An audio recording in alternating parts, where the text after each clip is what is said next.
Hi friends, welcome back to my channel. சந்தோஷத்துலேயே பெரிய சந்தோஷம் அடுத்தவங்களை சந்தோஷப்படுத்தி பார்க்குறதுன்னு சொல்லுவாங்க. இது சினிமா டைலாக் தான், ஆனால் உண்மையும் கூட. இதே மாதிரி நமக்கு பிடிச்ச பர்சனுக்காக அவங்களுக்கு பிடிச்சதை செஞ்சு கொடுத்து சர்ப்ரைஸ் பண்ணுறது கூட ஒரு தனி சந்தோஷம் தாங்க. அந்த ஃபீலை அனுபவிக்கணும்னு நான் இன்றைக்கி களத்தில் இறங்கிட்டேன். அதோட விளைவு தான் இந்த பிளாக் ஃபாரஸ்ட் கேக்கு. பேஸ் கேக்கெல்லாம் நான் நிறையா செஞ்சுருக்கேன், பட் க்ரீம் கேக் செய்யலை. இன்றைக்கி எப்படியாவது செஞ்சிடணும் அப்படின்னு எஃபர்ட் போட்டு இறங்கிட்டேன். இது என்னோடய ஃபர்ஸ்ட் அட்டெம்ப்ட். இதோட அவுட்புட் பார்த்திங்கன்னா எனக்கு சாட்டிஸ்ஃபைடாக இருக்குது. நீங்கள் இந்த வீடியோ ஒரு எண்ட் வரைக்கும் பார்த்துட்டு இது ஓகேவா, நான் ஃபாஸாக ஃபெயிலான்னு மறக்காமல் கமெண்ட் பண்ணுங்கள். சாக்கோ கேக் தாங்க இதுக்கு பேஸு. சாக்கோ கேக் எப்படி செய்கிறதுன்ட்டு கிறிஸ்மஸ்க்கே நான் ஒரு வீடியோ போட்டிருக்கேன். அந்த வீடியோவை இந்த வீடியோட எண்டில் கொடுக்குறேன், அதையும் பார்த்துருங்க. அதை பார்த்துட்டு வந்தால் தான் இது உங்களுக்கு நல்லா புரிய ஆரம்பிக்கும். சாக்கோ கேக் இப்போ ரெடி பண்ணி வச்சுக்கோங்க. அதுக்கப்புறம் விப்பிங் க்ரீம் ரெடி பண்ணணும். எந்த பாத்திரத்தில் நீங்கள் விப்பிங் க்ரீம் ரெடி பண்ணுறீங்களோ அந்த பாத்திரத்தை ஃப்ரீசரில் 1 ஹவருக்கு முன்னாடியே வச்சுருங்க. ஐஸ் க்யூப்ஸ்லாம் ஃபஸ்ட்டே ரெடி பண்ணி வச்சுக்கோங்க. நல்ல ஈரத்தன்மையோடு, அதாவது கூலிங்காக இருந்தால் தான் விப்பிங் க்ரீம் சீக்கிரமாக ரெடி பண்ண முடியும். ரொம்ப நேரத்துக்கு மெல்ட் ஆகாமல் இருக்கும். ஒரு பிளேட்டில் இந்த ஐஸ் க்யூப்ஸ் எல்லாம் போட்டுட்டு நம்ம வச்சுருந்தோம் இல்லையா, அந்த பாத்திரத்தை இதில் எடுத்து வச்சுக்கோங்க. நான் இதுக்கு பேக்கர்ஸ் அப்படின்ற விப்பிங் க்ரீம் பவுடர் தான் யூஸ் பண்ணிக்கிறேன். இது 50 கிராம் பவுடர். இதுக்கு 100 ml காய்ச்சி ஆற வச்ச பால் நம்ம ஃப்ரிட்ஜில் வச்சுக்கோங்க. அதுலேயும் இது கொஞ்சம் கொஞ்சமாக விட்டு 2 மினிட்ஸ்க்கு இதை பீட் பண்ணணும் ஸ்லோ மோடில். அதுக்கடுத்து கொஞ்சமாக பால் ஆட் பண்ணி திருப்பி ஸ்லோ மோடில் 2 மினிட்ஸ் பீட் பண்ணணும். ரொம்ப ஸ்பீடாக பீட் பண்ணிங்க அப்படின்னா 2 மினிட்ஸ் மேலே பீட் பண்ணிங்கன்னா இது சீக்கிரமாக ஹீட் ஆகிடும் அப்படின்ற மாதிரி இதில் போட்டிருந்தாங்க. இந்த பீட்டரை பற்றி நான் தனியாக ஒரு வீடியோ உங்களுக்கு பின்னாடி அப்லோட் பண்ணுறேன். ப்ளீஸ் அதையும் கொஞ்சம் வெயிட் பண்ணி பார்த்து செக் பண்ணிக்கோங்க. பால் கொஞ்சம் கொஞ்சமாக விட்டு இது மாதிரி பண்ணும்போது நல்லா திக்காயிட்டே வரும். ஒரு ஸ்பேட்டுலா வச்சு ஓரங்கள் எல்லாமே ஒன்றா சேர்ந்து வர மாதிரி அப்பப்போ சுழட்டி விட்டுக்கிட்டிங்க அப்படின்னா ரொம்ப ஈஸியாக இருக்கும். ஒரு 4 மினிட்ஸ் மேலே இந்த மாதிரி பீட் பண்ணதுக்கப்புறமா ஒரு 3 மினிட்ஸ் ஹை மோடில் பீட் பண்ணிங்க அப்படின்னா நல்லா கெட்டியாகிடும். அதுக்கப்புறம் இந்த ஸ்பேட் லெவலில் நல்லா எடுத்து மேலேருந்து இப்படி கீழே விட்டு பார்த்தீங்கன்னா கீழே வடியக்கூடாது, அப்படியே திக்காக இருக்கணும். அந்த கன்சிஸ்டன்சி வந்துடுச்சுன்னா விப்பிங் க்ரீம் ரெடி. இதுதான் அந்த கன்சிஸ்டன்சி, இப்படி தான் இருக்கும் விப்பிங் க்ரீம், பார்த்துக்கோங்க.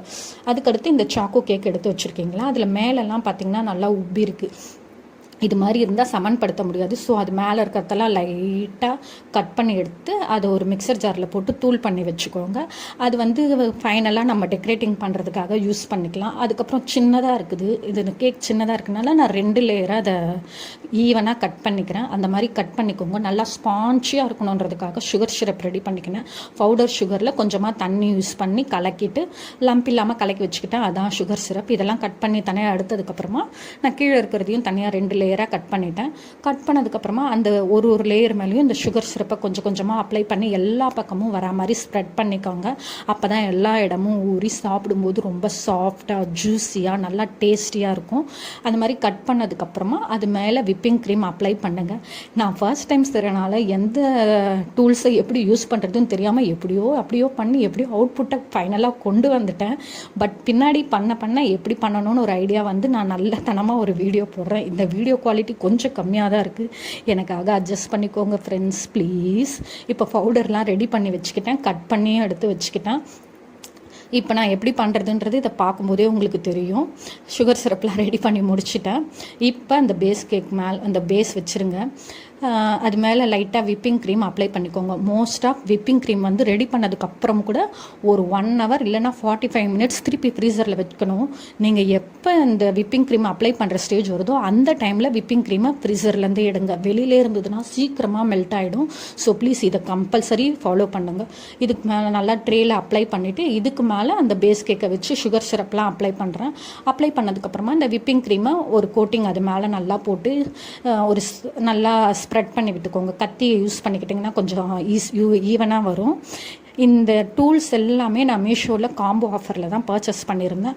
அதை பற்றி ஒரு ஷார்ட்ஸ் போட்டிருக்கேன். ரேட் என்ன, குவாலிட்டி எப்படின்றதெல்லாம் அந்த வீடியோவில் சொல்லியிருக்கேன். ப்ளீஸ் அதையும் ஒன்ஸ் பார்த்துட்டு வாங்க. ரொம்ப யூஸ்ஃபுல்லாக இருக்கும். கேக் லவர்ஸ்க்கு நிறைய பேருக்கு யூஸ் ஆகும். செக் பண்ணிக்கோங்க. ஒரு தடவை இப்படி அப்ளை பண்ணி பார்த்தேன்.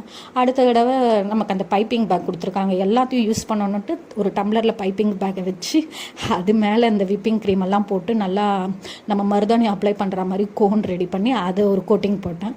இது எனக்கு கொஞ்சம் ஈஸியாக இருந்தது. கையில் அப்ளை பண்ணுறத விட கத்தியில் அப்ளை பண்ணுறதை விட இந்த மாதிரி அப்ளை பண்ணுறது கொஞ்சம் ஈஸியாக இருக்குது.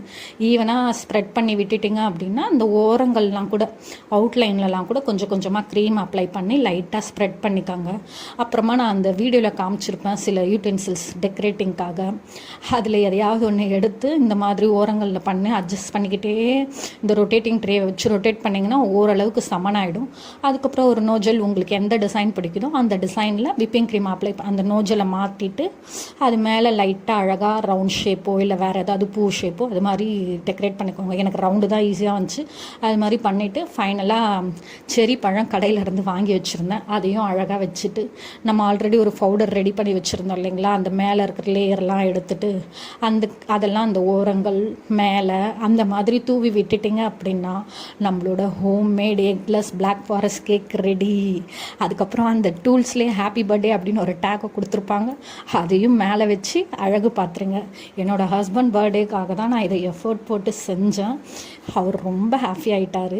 இதே மாதிரி உங்களுக்கு பிடிச்ச ஒரு லவ்ட் ஒன்றுக்காக நீங்களும் இது மாதிரி எஃபர்ட் போட்டு செஞ்சு கொடுங்க. எப்பயுமே நமக்கு தெரியாது நம்மளால் முடியாதுன்னு சொல்கிறத நம்மளால் செஞ்சு காட்ட முடியும்னு நம்ம நிரூபிக்கணும்.